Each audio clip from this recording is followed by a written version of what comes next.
नमस्कार. दुपारचे 3 वाजतायत. बुलेटिनमध्ये तुम्हा सर्वांचं स्वागत. मी कल्याणी दीक्षित. बुलेटिनची सुरुवात करूयात खरातच्या बातमीनं. अशोक खरातचं पुणे कनेक्शन आहे का असा प्रश्न आता उपस्थित होतोय. पुण्यातले उद्योगपती खरात प्रकरणात अडकलेले आहेत. खरात प्रकरणात रवींद्र धंगेकर यांनी हा नवा दावा केला. 2 दिवसामध्ये मी आणखी माहिती देणार असं धंगेकरांनी म्हटलं.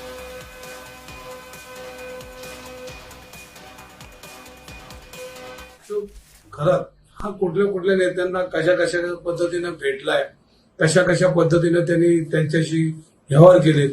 अनेक महिला भगिनींच्या त्याच्याकडे व्हिडिओ आहेत आणि किती म्हणजे त्याला अटक बिटक करण्यापेक्षा त्याला भर चौकातून फाशी दिली पाहिजे अशी परिस्थिती ह्या महाराष्ट्रामध्ये करणार असेल.